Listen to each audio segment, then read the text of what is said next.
नमस्कार, आप देख रहे हैं पोल खोल पोस्ट और मैं हूं राजू गुप्ता। इस समय हम मौजूद हैं सीधी ज़िले में। सीधी ज़िले ये भारतीय जनता पार्टी का कार्यालय है। इस समय पर हमारे साथ मौजूद हैं भारतीय जनता पार्टी के जिला अध्यक्ष इंद्र शरण जी। कुछ मुद्दों को लेकर हम इनसे बात करेंगे। कोरोना लॉकडाउन पार्ट 3 चालू हो चुका है। जैसा कि आप सभी जानते हैं, आज 5वां दिन है।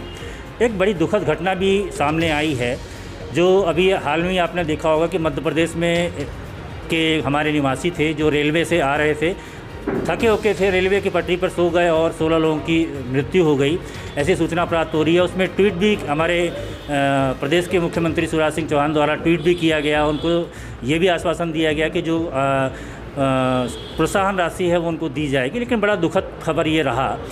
सबसे पहला प्रश्न मेरा ये है कि इंद्र शरण जी, क्या माने कि हम कोरोना से जीत चुके हैं? कोरोना से एकदम तो हम नहीं जीत चुके हैं, लेकिन जीत के करीब हैं। मेरा ऐसा मानना है, जब दुनिया में लाखों लोग मर रहे हैं, अमेरिका जैसा शक्तिशाली देश जहां पर लगभग 82,000 लोगों की कोरोना से मृत्यु हो गई और लगभग 11 लाख से ऊपर लोग संक्रमित हैं, ऐसे में हमारे भारत में 50,000 के आसपास संक्रमित होना, जिसमें 17,000 लोगों का ठीक होना, केवल 1,500 के आसपास लोगों को हम नहीं बचा पाए, तो मैं मानता हूं कि लगभग 1/4 से ऊपर हम लोगों ने उसमें विजय प्राप्त की बचाने में, और बाकी लोगों को भी बचाने में हम लगे हुए हैं। तो मैं मानता हूं कि दुनिया की जो बचाव की रफ्तार थी, हमारे भारत की रफ्तार उससे अच्छी है बचाव की। और हमने लोगों को एक तो संक्रमित होने से हमारी सरकार ने बचाया, मोदी सरकार ने, और उसके बाद जो लोग संक्रमित हुए उनको हमने 25% से ऊपर लोगों को बचाया। यह एक बड़ी उपलब्धि है। देखिए, साफ तौर पर मतलब ये था कि मतलब भारत में की जो ग्रोथ है वो मानते हो। सबसे बड़ी चीज़ ये है कि हमारे विंध्य क्षेत्र में बीच में ही डॉक्टर सिंगल का एक मामला सामने निकल कर आया था, जो पॉजिटिव नेगेटिव इस तरीके से काफ़ी दिन से चल रहा था। विंध्य क्षेत्र हमारा बचा हुआ था, लेकिन अभी भी विंध्य क्षेत्र हमारा बचा है। अगर हम बात करते हैं सीधी ज़िले की, तो सीधी ज़िले में अभी तक में कोई भी ऐसा कोई केस नहीं आया सामने, या कोई भी निकल के नहीं सिम्टम नहीं आए हैं। लेकिन देख रखाव के लिए प्रशासन जो मुस्तैद है। लेकिन मेरा प्रश्न एक यहाँ पे खड़ा होता है कि सारे कोरोना के अगर फर्स्ट स्टेज, सेकंड स्टेज और थर्ड स्टेज लिया जाए, इसमें सबसे ज़्यादा अगर मार किसी की हुई है तो किसकी हुई है, आपको क्या लगता है? देखिए, मध्यम वर्ग की हुई है। मेरा ऐसा मानना है कि और यह कि जो हमारा एकदम गरीब तबका था, 2 तबके हैं, मध्यम और गरीब। इसलिए मैं कह रहा हूँ कि जो फुल्की की दुकान लगाता था, फुल्की चाट की, जो सैलून की दुकान खोलकर नाई बैठा था, ठीक, इसके अलावा जो मध्यम वर्ग के लोग छोटे छोटे व्यापार करते थे, कोई पान की गुमती खोला था या कोई ऑटो चला रहा था, इस प्रकार के लोगों को सर्वाधिक नुकसान हुआ था। लेकिन जब ज़िंदगी बची रहेगी तो हम पैसा कमा लेंगे, अगर ज़िंदगी ही नहीं रहेगी तो हम क्या करेंगे राजू जी? सबसे बड़ी बात यह है। लेकिन मैं तो मानता हूँ कि इस देश का बड़ा नुकसान हुआ। जो एक अर्थव्यवस्था थी, हमारी अर्थव्यवस्था पूरे विश्व की चरमराई, लेकिन हमारे भारत का भी नुकसान हुआ है। लेकिन एक सौभाग्य है भारत का कि भारत में जो सकल उत्पाद का रेशियो है, और जिसमें लोगों को रोज़गार देने का एक क्रम है, तो 70% लोगों को रोज़गार कृषि के माध्यम से मिला हुआ है। इसलिए भारत की अर्थव्यवस्था मजबूत है और आगे भी मजबूत रहेगी, इसलिए कि कृषि क्षेत्र प्रभावित नहीं हुआ है। मैं अपने ज़िले की ओर जाना चाहता हूँ। मैं अपने ज़िले को इसलिए जाना चाहता हूँ कि कोरोना ने वास्तविकता दिखा दी। कोरोना ने वास्तविकता ये दिखा दी कि हमारे ज़िले से कितने लोग दूसरे प्रदेश कमाने के लिए जाते थे, रोजी रोटी कमाने के लिए जाते थे। आज उनके पास में कोई जरिया नहीं है, कोई साधन नहीं है, उनका पूरा संसाधन छिन चुका है। और आप देख रहे हैं कि लगातार एक घटना सामने निकल कर आ रही है। रेलवे की एक घटना हुई, आपके सामने के प्रतीत है। इससे पहले भी कई घटना हुई। एक सियावर विधानसभा में एक घटना हुई कि जो मजदूर मिर्ज़ापुर से पैदल चलकर आ रहा था, सर्फ के काटने से, रात में वो विश्राम करने के लिए हनुमाना में रुक गया, सर्फ के काटने से उसकी मृत्यु हो गई। तो एक नज़ारा जो दिख रहा है, सीधी ज़िले में आखिर में क्यों अछूता किया गया सीधी ज़िले को? उद्योग के मामले में सीधी ज़िले में बड़े कद्दावर नेता रहे हैं, चाहे कांग्रेस के हों चाहे बीजेपी के हों। 15 साल बीजेपी की भी शासन रह चुकी है, फिर से शासन मिला, कांग्रेस की भी रह चुकी। लेकिन उद्योग के मामले में सीधी को हमेशा अछूता छोड़ा गया। बेरोजगारों को हमेशा रोजगार के लिए प्रदेश जाना पड़ा, दूसरे प्रदेश पलायन करना पड़ा। देखिए, क्या है कि किसी भी क्षेत्र के विकास के लिए 5 चीज़ें बड़ी अहम होती हैं। आवागमन का शानदार व्यवस्था हो, आवागमन की मतलब कि रेल मार्ग बढ़िया हो और सड़कें बढ़िया हो, ठीक। इसके अलावा विद्युतीकरण बढ़िया हो, पढ़ने के लिए या उद्योग के लिए। सिंचाई की बढ़िया सुविधा हो किसानों के लिए, बच्चों को पढ़ने के लिए शानदार स्कूलें हों और स्वास्थ्य के लिए चिकित्सालय बढ़िया हो। आपने देखा होगा कि भारतीय जनता पार्टी के शासन में शानदार सड़कें बनी, शिक्षा व्यवस्था में सुधार हुआ, चिकित्सालय में हमने थोड़ा सुधार किया, हम बहुत सुधार चिकित्सालय वाले में नहीं कर पाए, लेकिन आवागमन के क्षेत्र में हमने रेल मार्ग के लिए हमारी सांसद श्रीमती रीति पाठक ने और अन्य जनप्रतिनिधियों ने बड़ा अथक प्रयास किया है, जिससे हम मानते हैं कि आने वाले दिनों में हमारे यहाँ आवागमन की सुविधा होगी।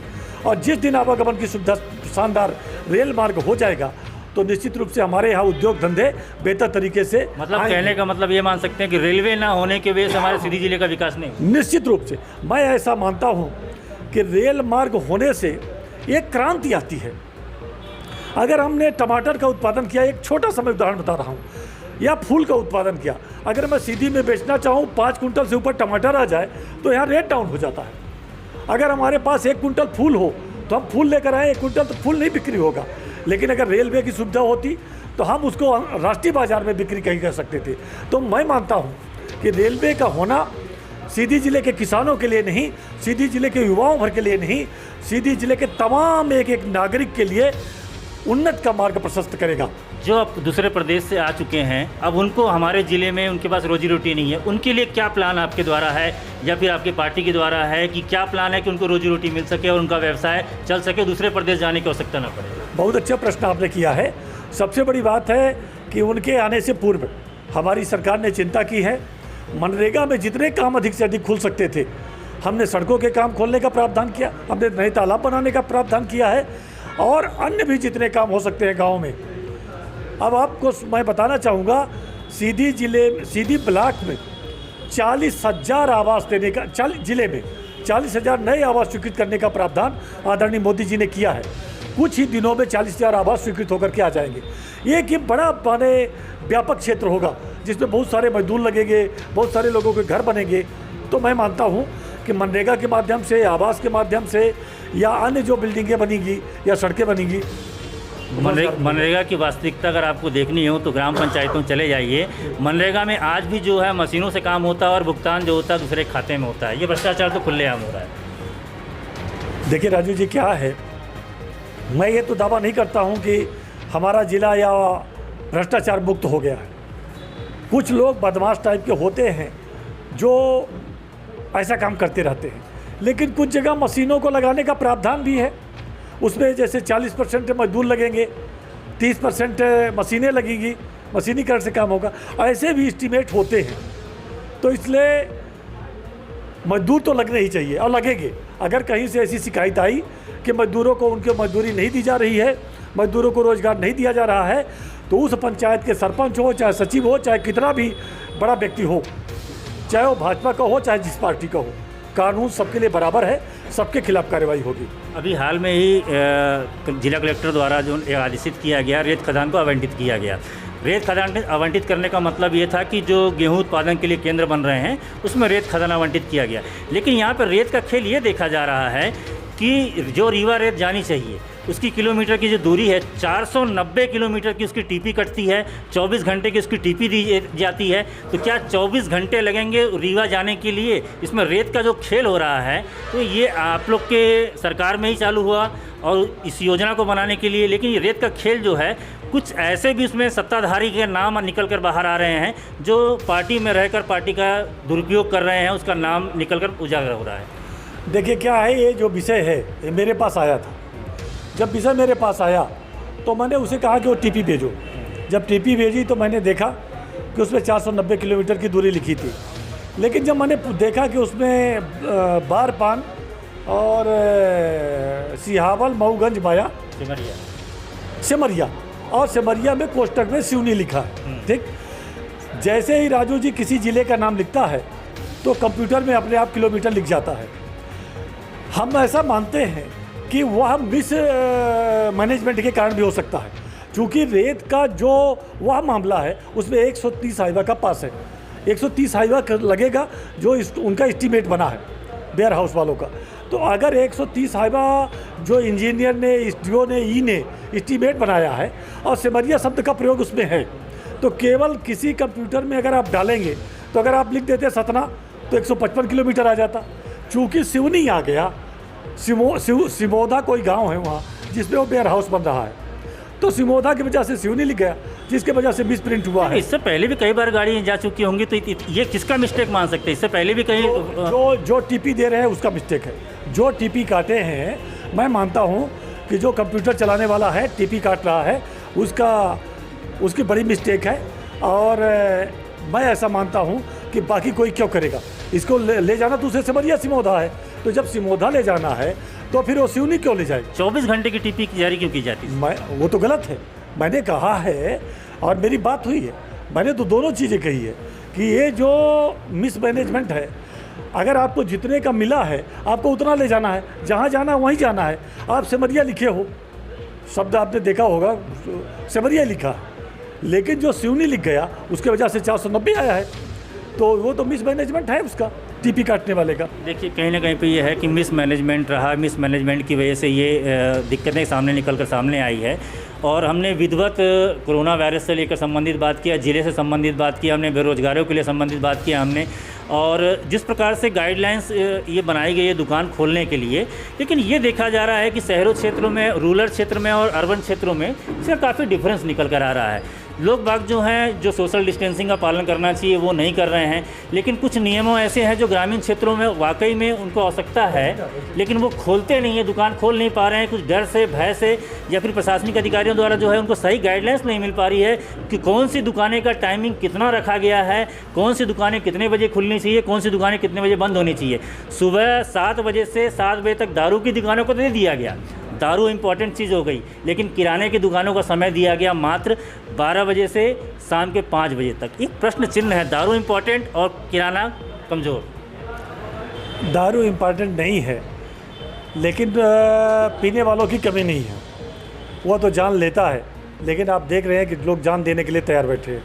और जहाँ तक बात है उसकी दुकानों की, तो 12 से 5 नहीं, 10 से 5 है, 10 से 5 किया गया है।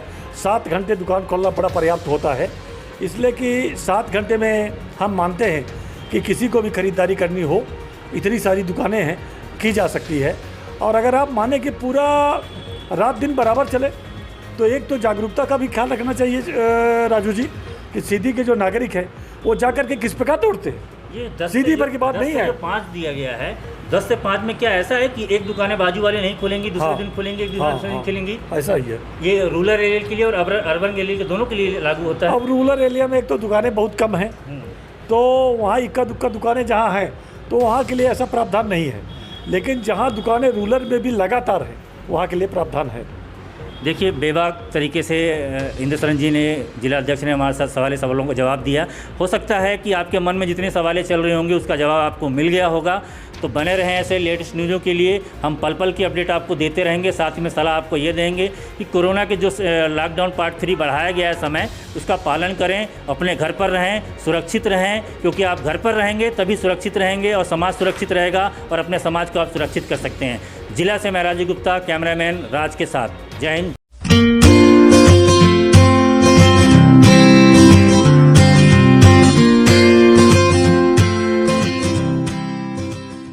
और हाँ, हमारे चैनल को सब्सक्राइब करें, घंटी का बटन दबाना न भूलें, जिससे नई अपडेट आपको समय समय पर मिल सके।